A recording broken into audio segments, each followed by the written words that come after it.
વિદ્યાર્થી મિત્રો,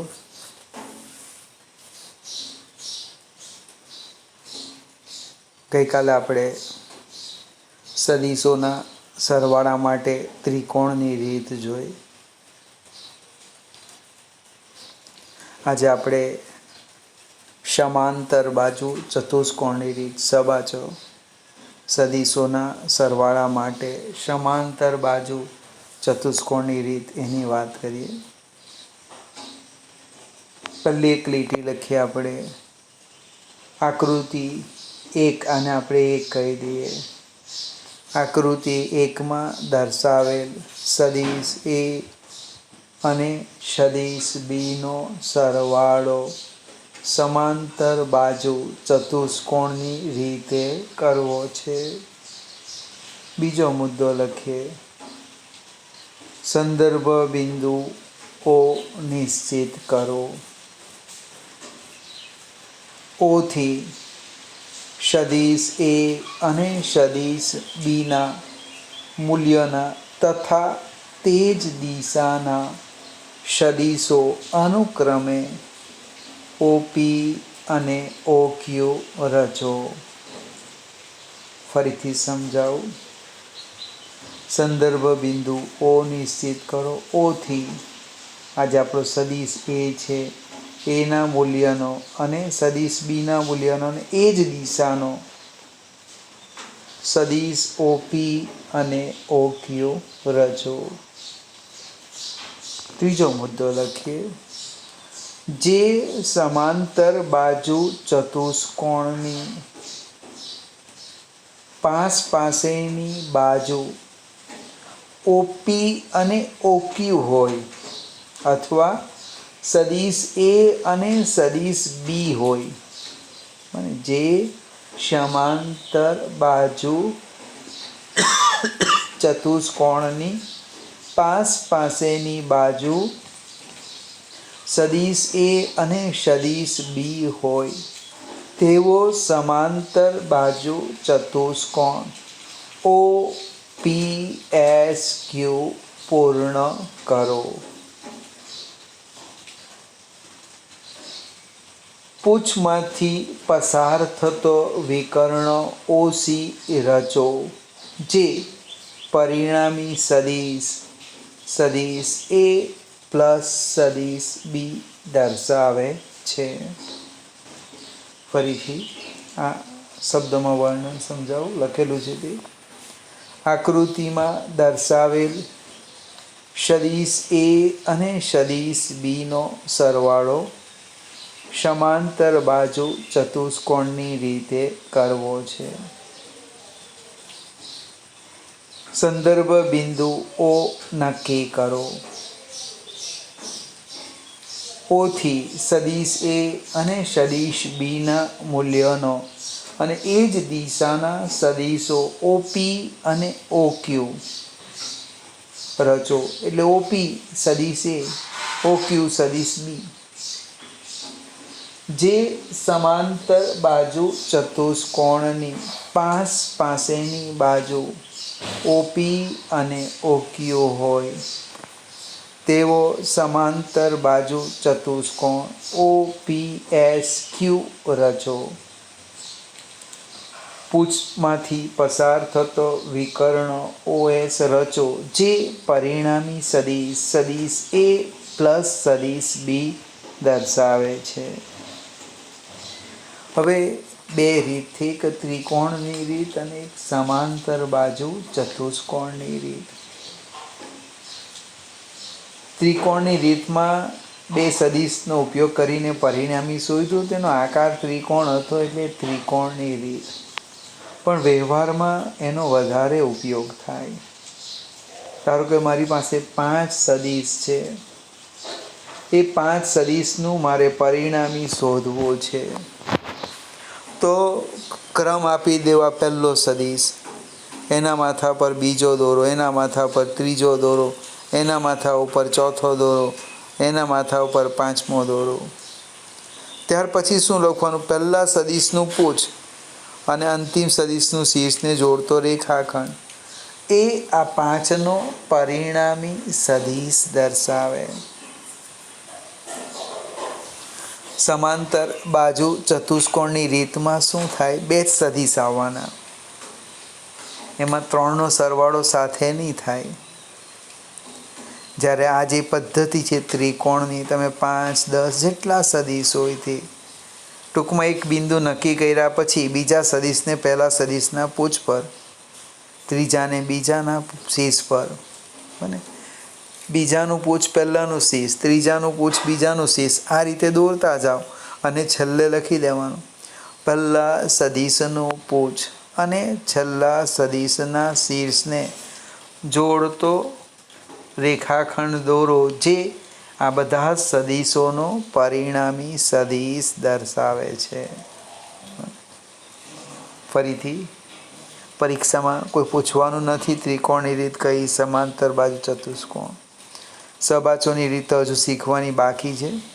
એક એક્ઝામ્પલ છે, એમાં એનું પરિણામી કેવી રીતે શોધવાના એનું આપણે સૂત્ર શીખીશું. બાદબાકીની વાત કરું તો હું ટૂંકમાં સમજાવું. સદીશ એમાંથી સદીશ બી બાદ કરવો એટલે કેવી રીતે લખાય તે હું લખું છું અહીંયા. સદીશ એ સદીશ એ ઓછા સદીશ બી, એનો અર્થ આમ થાય સદીશ એ વત્તા માઇનસ સદીશ બી. એટલે બાદબાકી શબ્દ બોલાય તો ખરો પણ છે તો સરવાળો જ. જો સદીશ એમાં સદીશ બીનો વિરોધી સદીશ ઉમેરો, સદીશ એમાં સદીશ બીનો વિરોધી સદીશ ઉમેરો. એટલે બીનો વિરોધી એટલે મૂલ્ય એ જ લેવાનું, દિશા એની વિરુદ્ધ લેવાની. થવાનું શું? આ જે દિશા છે એ આમ આવી જવાની, આમ. તો આ પરિણામી શું મળ્યું? એ ઓછા બી. ચોપડીમાં આકૃતિ આ જ રીતના આપી છે, પણ તમે સીધી આકૃતિ જોવા જાઓ તો સમજ નહીં પડશે. એટલે આ જેમ એ પ્લસ બી સમજો અને પછી બીનો વિરોધી મૂકી દેવા, માઇનસ બી. એટલે આ બેનો પરિણામી એ માઇનસ બી થાય. ફરીથી આપણે સરવાળાની વાત કરી.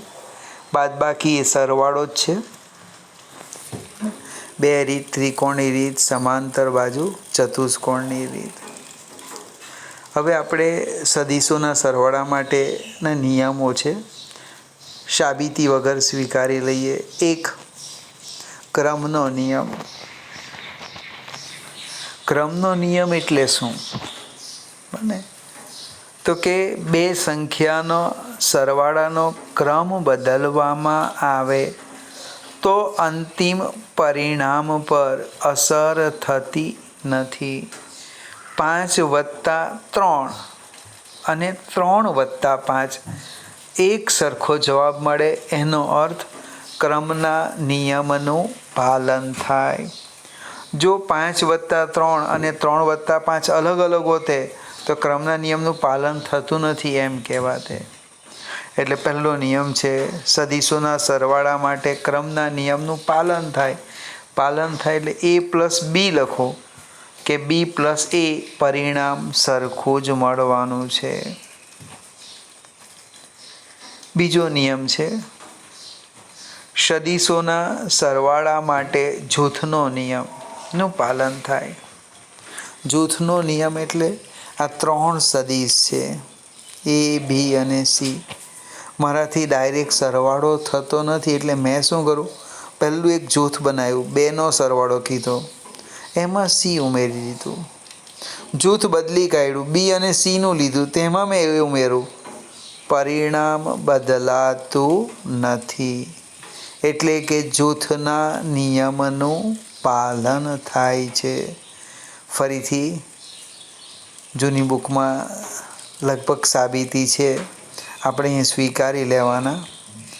સદીશોના સરવાળા માટે ક્રમના નિયમનું પાલન થાય છે, જૂથના નિયમનું પાલન થાય છે. જૂથ બદલવાથી અંતિમ પરિણામ બદલાતું નથી.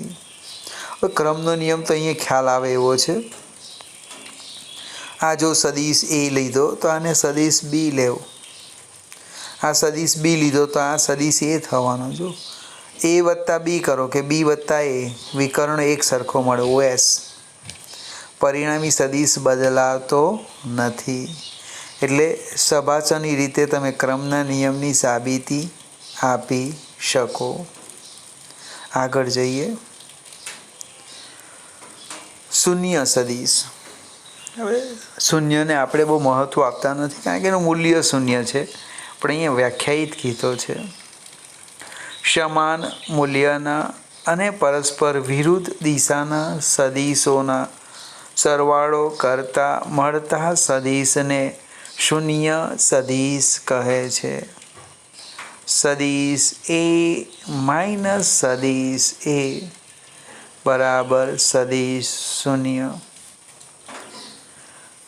સમાન મૂલ્યના પરસ્પર વિરુદ્ધ દિશાના સદીશોનો સરવાળો કરતા મળતા સદીશને શૂન્ય સદીશ કહે છે. મૂલ્ય કેટલું આવે એનું? શૂન્ય. એકમ સદીશ. ખૂબ મજાની ચર્ચા છે. આપણે એકમ મૂલ્ય ધરાવતા સદીશને એકમ સદીશ કહે છે. ફરીથી એકદમ શાંતિથી સમજવાનું. એકમ મૂલ્ય ધરાવતા સદીશને એકમ સદીશ કહે છે. હવે આપણી જે બે સંખ્યા છે, એક શૂન્ય અને એક ગુણાંક, આપણે એક શૂન્ય અને એક, એ બેની થોડીક વાતો કરીએ. શૂન્ય એક એવી સંખ્યા છે કે કોઈ પણ સંખ્યા સાથે એનો ગુણાકાર કરો.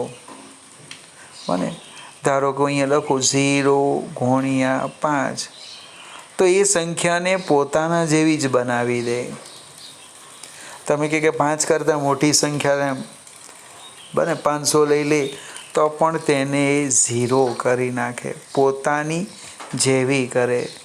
જ્યારે એક એવી સંખ્યા છે એ કોઈ પણ સંખ્યા સાથે ગુણાય તો તેના જેવી થઈ જાય. જીવનમાં આપણે પણ યાદ રાખવાનું કે મારે કોઈક સાથે જ્યારે ગુણાકાર થાય ત્યારે 1 બનવું છે કે 0 બનવું છે. ફરીથી આપણે મેઇન પોઈન્ટ્સ પર આવી ગઈએ. 1 એ ગુણાકાર માટે તટસ્થ સંખ્યા, જ્યારે 0 એ ગુણાકાર માટે ડેન્જર સંખ્યા કહેવાય. આપણે 1 બનવું કે 0 એ નક્કી કરીશું. ટૂંકમાં 1ને કોઈ પણ સાથે ગુણવાથી તે સંખ્યા બદલાવવાની નથી. આ આપણો મેઇન કન્સેપ્ટ છે. તો એકમ સદીશની વાત કરીએ ફરીથી. એકમ મૂલ્ય ધરાવતા સદીશને એકમ સદીશ કહે છે. મેળવવાના કેવી રીતે? તો કે મારી પાસે એક સદીશ p છે, એને એના મૂલ્ય વડે ભાગી દેમ એટલે કે માનાંકમાં સદીશ p. તો આ જે સદીશ મળવાનો એ એકમ સદીશ મળવાનો u∠p, અથવા કોઈ આમ લખે એકમ સદીશ p. સદીશને તેના મૂલ્ય વડે ભાગવાથી, બને ઓબ્જેક્ટિવ છે, કામનું છે. સદીશને તેના મૂલ્ય વડે ભાગવાથી તે સદીશની દિશાનો એકમ સદીશ મળે છે. તે સદીશની દિશાનો એકમ સદીશ મળે છે. હવે આપણી 3 પરસ્પર લંબ દિશા છે, x, y અને z. એ દિશાના એકમ સદીશો i, j અને k બરાબર યાદ રાખવાનું. x અક્ષની દિશાનો એકમ સદીશ i, y અક્ષની દિશાનો એકમ સદીશ j અને z અક્ષની દિશાનો એકમ સદીશ k. તમને કોઈક પ્રશ્ન પૂછે કે એકમ સદીશ આઈનું મૂલ્ય કેટલું? તો આંખ બંધ હોય ને તો ખોલે પહેલાં બોલી દેવાનું 1, કારણ કે એનું નામ જ છે એકમ સદીશ. જેનું મૂલ્ય કેટલું? તો કે 1. કેનું મૂલ્ય કેટલું? તો કે 1. બને પાછો એકને એક પ્રશ્ન ઉદ્ભવે. 1 એ ગુણાકાર માટે તટસ્થ સંખ્યા, એટલે તમે ગુણો કે ન ગુણો એનું મૂલ્ય બદલાવવાનું નથી. તો પછી આપણે આ એકમ સદીશનું મહત્ત્વ કેમ આપીએ?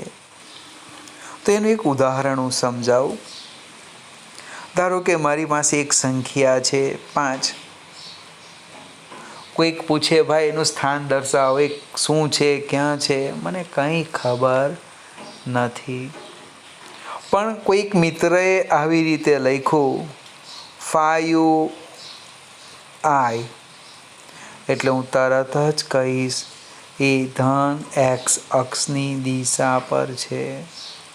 5j તરત કહીશ y અક્ષ પર છે. -5k હું તરત કહીશ ઋણ z અક્ષની દિશામાં. હવે i કે j કે k વડે ગુણવાથી મૂલ્ય બદલાતું નથી. મૂલ્ય માત્ર એને શું મળે છે? દિશા મળે છે, દિશા. એક બીજું ઉદાહરણ આપું. આપણે વાલોડના બસ સ્ટેશન પર, સ્કૂલની નજીકનું છે, ત્યાં ઊભા હતા. કોઈક દૂરથી આપણને જોતું હતું, પણ આ ક્યાં જવાનો એને ખ્યાલ નહીં આવતો હતો, કઈ દિશામાં એ ગતિ કરશે. પણ આકસ્મિક એક બસ આવે છે, બસ નવસારીની છે, એમાં આપણે બેસી ગયા એટલે આપણને દિશા મળી ગઈ. આપણે બદલાતા નથી. જો હું જે છું તે જ રેમ, પણ મને દિશા મળી ગઈ. કઈ? તો કે નવસારી તરફ હું જાઉં છું. પછી કયા ગામ ક્યાં ઉતરવાનું એ અલગ વસ્તુ છે, પણ એકવાર મને ગતિની દિશા મળી ગઈ. 10મા ધોરણનું રિઝલ્ટ આવ્યું, મને ખબર નહીં હતી હું કઈ દિશામાં જામ. સાયન્સમાં જામ, કોમર્સમાં જામ, આર્ટ્સમાં જામ, ITI કરું. પણ એક વખત કોઈ એક બસમાં બેસી ગયા, દાખલા તરીકે તમે સાયન્સ વિજ્ઞાન પ્રવાહની બસમાં બેઠા, એટલે તમે તમારી દિશા જો, તમે વિજ્ઞાન પ્રવાહને અનુરૂપ જ કામ કરો. કોમર્સનો વિદ્યાર્થી એને અનુરૂપ કામ કરે. એટલે એની સાથે બસમાં બેસવાથી તમે બદલાવાના નથી, માત્ર શું મળે? દિશા મળે. ફરીથી એકને એક વાત કરું. એકમ સદીશ ખૂબ અગત્યના છે. મારા કેટલાક મિત્ર, એટલે કોને યાદ રહી જાય, કોને સમજ પડે, જે ઇન્ટરેસ્ટ રાખે. આઈ કોણ? તો કે મેં નહીં ઓળખું. જે કોણ? તો કે હું ન ઓળખું. કે એવું નહીં, આઈ જે કે એ અનુક્રમે x અક્ષ, y અક્ષ અને z અક્ષની દિશાના એકમ સદીશો. મને આવડવું જ જોઈએ. આઈ કોણ, જે કોણ અને કે કોણ. ફરીથી સેજ આગળ જઈએ. અહીંયા સદીશ એની દિશાનો એકમ સદીશ કેવી રીતે લખવાનું? તો u∠a બરાબર સદીશ એ. અહીંયા બોલ્ડ લખવાનું છે, બોલ્ડ લખાયું નથી. આ સદીશ એ છે ભાગ્યા માનાંક સદીશ એ. બને આમ લખી દેમ. a∠ અથવા u∠a બરાબર સદીશ એ ભાગ્યા એનું મૂલ્ય, એટલે માથા પરથી તીર દૂર કરો. કે માનાંક લખવું હોય તો આને સદીશ લખી દો. પાછો પ્રશ્ન ઉદ્ભવે, મૂલ્ય કેવી રીતે શોધવાના? એ હવે આપણે ધીમે ધીમે ચર્ચા કરીશું.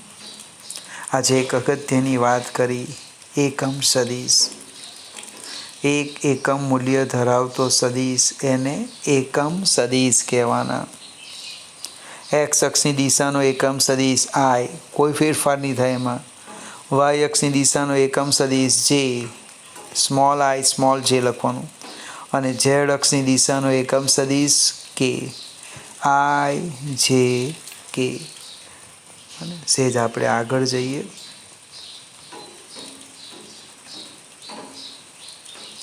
સદીશનું વિભાજન. હવે આપણે આખી પદ્ધતિ અહીંથી સિસ્ટમ બદલાય છે. સદીશનું વિભાજન. વિભાજન મીન્સ ભાગ પાડવાના. કોઈ સદીશનો ભાગ પાડો, તરત ભાગ પાડી દઈએ. મારી પાસે 10 રૂપિયા હતા, એકને મેં 7 રૂપિયા આપ્યા અને બીજાને 3 રૂપિયા આપ્યા. ચેક કરી લો. 7 વત્તા 3 બરાબર 10. 10ના મેં 2 ભાગ પાડી દીધા. એક રોટલી હતી એના 5 ભાગ પાડ્યા. કોઈએ 2 લીધા ને કોઈએ 3 લીધા. સરવાળો કરો 5 થઈ જાય. અદિશના ભાગ ખૂબ સરળ છે. આપણે કોના ભાગ પાડવાના? સદિશના ભાગ. સદિશનું વિભાજન કરવાના. હવે એને આપણે સમજવા પ્રયત્ન કરીએ. મારી પાસે 3 સદિશો છે. સ્મોલ સદિશ એ, સ્મોલ સદિશ બી અને સદિશ એ. 1, 2 અને 3. હવે કેવી રીતે લખવાના તે સમજાવું. આકૃતિમાં દર્શાવ્યા પ્રમાણે એક જ સમતલમાં, એટલે આપણે નોટનું પાનું લઈ લઈએ. સદિશ એ, સદિશ બી અને સદિશ એ આવેલા છે. હવે જે સદિશ એ છે એ મેં કેવી રીતે દર્શાવ્યો? જો સદિશ એ ઓક્યુ પ્લસ ક્યુપી સદિશનો સરવાળા વડે દર્શાવેલો છે. જો એક સદિશ છે ઓક્યુ, ઓક્યુ અને બીજો સદિશ છે ક્યુપી. ખ્યાલ આવે છે ને? હવે ઓક્યુ સદિશ છે એ સદિશ એની દિશાનો છે. ક્યુપી સદિશ છે સદિશ બીની દિશાનો છે. પણ ભાઈ મૂલ્ય એના જેટલું નથી. બરાબર જોજો. ફરીથી સદિશ એ મેં કેવી રીતના લખ્યો તો કે ઓક્યુ પ્લસ ક્યુપી. હવે ઓક્યુ કઈ દિશામાં છે? સદિશ એની દિશામાં. જો આ દિશામાં. અને ક્યુપી બરાબર જો સદિશ બીની દિશામાં. તો હું ધારું તો આમ લખી શકું કે ઓક્યુ બરાબર લેમ્બડા એ. એ લેમ્બડા કોઈ વાસ્તવિક સંખ્યા હશે. ધારો કે આ સદિશ એ કરતાં બમણો છે તો લેમ્બડા બરાબર 2 આવે. અડધો છે તો લેમ્બડા બરાબર 1/2 આવશે. બને એ જ પ્રમાણે હું લખી શકું ક્યુપી શું છે તો કે ક્યુપી એ મ્યુ બી. ઓક્યુ બરાબર લેમ્બડા એ, ક્યુપી બરાબર મ્યુ બી. હવે આ કેવી રીતે લખવું? તો ઓક્યુની દિશા એ સદિશ એની દિશા છે. એક વાસ્તવિક સંખ્યા લેમ્બડા વડે ગુણી દીધા. સેમ મ્યુ બીની દિશા એ બીની દિશા છે. બને ક્યુપીની દિશા એ બીની દિશા મ્યુ વડે ગુણેલા છે. એક વાસ્તવિક સંખ્યા છે લેમ્બડા અને મ્યુ. તો આકૃતિ પરથી લખ્યો ઓપી બરાબર ઓક્યુ પ્લસ ક્યુપી. તો એ બરાબર શું થવાનું? લેમ્બડા એ પ્લસ મ્યુ બી. આ સદિશ છે કે સદિશભાઈ? લેમ્બડા એ બરાબર આ સદિશ છે. આ સદિશ છે. સોરી, સદિશ એ બરાબર લેમ્બડા એ પ્લસ મ્યુ બી. તો આ લેમ્બડા એ શું છે? મેં કીધું 10 રૂપિયાના ભાગ પાડ્યા. 7 અને 3. 7 એ 10નો એક ભાગ છે. 3 એ 10નો એક ભાગ છે. તો આ બેનો સરવાળો એ થયો. તો લેમ્બડા એ શું છે? લેમ્બડા એ, લેમ્બડા એ સદિશ એનો, સદિશ એની દિશાનો ઘટક, ભાગ, વિભાજન કીધું. મને લેમ્બડા એ સદિશ એની દિશાનો એક ઘટક થઈ ગયો. આ સદિશ એની દિશાનો ઘટક થયો. આ સદિશ બીની દિશાનો ઘટક થવાનો. એટલે લેમ્બડા એ અને મ્યુ બી એ સદિશ એના એ અહીંયા એ આવશે અને બીની એ અને બીની દિશાના ઘટક સદિશો છે. અને અહીંયા તમારે એ લખવું પડશે. આ એ અને આ બી. કારણ શું છે? આપણે પહેલાં લેમ્બડા એ લીધું છે. બને તો લેમ્બડા એ અને મ્યુ બી એ સદિશ એના, બને કેપિટલ સદિશ એના એ અને બીની દિશાના ઘટકો છે. એટલે આપણે ભાઈ સદિશના 2 ભાગ પાડી દીધા. સદિશનું વિભાજન કરી નાખ્યું. બને 2 ઘટકમાં. એક લેમ્બડા એ અને બીજું મ્યુ બી. લેમ્બડા અને મ્યુ એ કોઈક વાસ્તવિક સંખ્યા છે. જે હશે તે. ફરીથી આ થિયરી તમારે આજે 2 થી 3 વાર જોવી પડશે. આજે ખૂબ અગત્યનું એક સમજાયું એકમ સદિશ યુનિટ વેક્ટર, અને બીજું છે સદિશનું વિભાજન. મને પરીક્ષામાં કોઈ પૂછવાનું નથી સદિશનું વિભાજન સમજાવો, પણ મિત્રો જો તમને વિભાજન નહીં આવડે તો ખ્યાલ પણ નહીં આવે. ઘટક એનો ભાગ, મને 2 ભાગ 3 ભાગ 4 ભાગ ખ્યાલ આવે છે કે, પણ કેવી રીતે પાડ્યા, શું કીધું એની અહીંયા સમજૂતી આપેલી છે.